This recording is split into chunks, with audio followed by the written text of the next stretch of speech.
ನಮಸ್ಕಾರ ಸ್ನೇಹಿತರೆ. Big boss Kannada season 12ರ ಗ್ರ್ಯಾಂಡ್ ಫಿನಾಲೆಯಲ್ಲಿ ಗಿಲ್ಲಿ ನಟ ಅಧಿಕೃತವಾಗಿ ಟ್ರೋಫಿ ಗೆದ್ದು ಕನ್ನಡಿಗರ ಮನೆಗೆದ್ದಿದ್ದಾರೆ.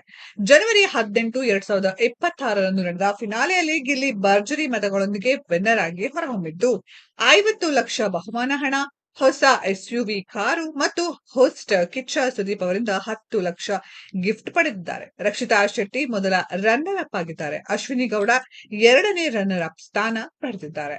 ಗಿಲ್ಲಿ ನಟ ಆರಂಭದಿಂದಲೇ ತಮ್ಮ ನೈಸರ್ಗಿಕ ಹಾಸ್ಯ, ಗ್ರಾಮೀಣ ವ್ಯಕ್ತಿತ್ವ ಮತ್ತು ಖಡಕ್ ಟಾಂಗ್ಗಳೊಂದಿಗೆ ವೀಕ್ಷಕರ ಮನಸ್ಸನ್ನ ಗೆದ್ರು. ನಾಮಿನೇಷನ್ ಸಮಯದಲ್ಲಿ ಸ್ಪಷ್ಟವಾಗಿ ಕಾರಣಗಳನ್ನ ನೀಡಿ ಎದುರಾಳಿಗಳನ್ನ ಎದುರಿಸಿದ್ರು. ಫಿನಾಲೆವರೆಗೂ ಗಿಲ್ಲಿ ಮತ್ತು ಅಶ್ವಿನಿ ಗೌಡ ನಡುವೆ ವಾಗ್ವಾದಗಳು ನಡೆದಿದ್ವು. ಆದ್ರೆ ಶೋ ಮುಗಿದ ನಂತರವೂ ಚರ್ಚೆಗಳು ಮುಂದುವರೆದಿದೆ. ಫಿನಾಲೆಯ ನಂತರ ಇಂಟರ್ವ್ಯೂ ಒಂದರಲ್ಲಿ ಅಶ್ವಿನಿ ಗೌಡ ಹೇಳಿದ್ದು, ಬಡವರ ಮಕ್ಕಳು ಗೆಲ್ಬೇಕು, ಆದ್ರೆ ಗಿಲ್ಲಿ ನಿಜವಾಗ್ಲೂ ಬಡವನ? ನಿಜವಾದ ಬಡವ ಬೇರೆ, ಬಡವರ ತರ ಗೆಟಪ್ ಹಾಕೊಂಡು ಬದುಕೋದು ಬೇರೆ. ಬಹುಶಃ ಅವರ ಆಟ ಎಲ್ಲರಿಗೂ ಇಷ್ಟವಾಗಿದೆ ಇರಬೇಕು. ಗಿಲ್ಲಿಯನ್ನ ಬಡವ ಅಂತ ಕರೆಯೋದು ತಪ್ಪು. ಅವರ ವ್ಯಕ್ತಿತ್ವ, ಆಟದ ಬಗ್ಗೆ ನನಗೆ ಖಂಡಿತವಾಗಿಯೂ ಖುಷಿಯಾಗಿದೆ.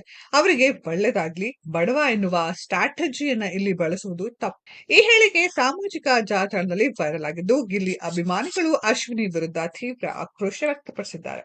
ಅನೇಕರು ಇದನ್ನ ಸೋಲಿನ ಬೇಸರ ಎಂದು ಕರೆಯುತ್ತಿದ್ದಾರೆ. ಗಿಲ್ಲಿ ತಮ್ಮ ಗೆಲುವನ್ನ ಸರಳವಾಗಿ ಸ್ವೀಕರಿಸಿ ಅಭಿಮಾನಿಗಳಿಗೆ ಧನ್ಯವಾದಗಳನ್ನ ತಿಳಿಸಿದ್ದಾರೆ. ಗಿಲ್ಲಿಯಡರ ಗೆಲುವು ಕನ್ನಡದಾದ್ಯಂತ ಸಂಭ್ರಮಕ್ಕೆ ಕಾರಣವಾಗಿದ್ದು, ಫ್ಯಾನ್ಸ್ ರಸ್ತೆಗಳಲ್ಲಿ ಸಂಭ್ರಮಿಸಿದ್ದಾರೆ. ಈ ಗೆಲುವು ತಮ್ಮ ನೈಜ ವ್ಯಕ್ತಿತ್ವ ಮತ್ತು ಹಾಸ್ಯದ ಶಕ್ತಿಯ ಪ್ರತಿಫಲ ಎಂದು ಗಿಲ್ಲಿ ಹೇಳಿದ್ದಾರೆ.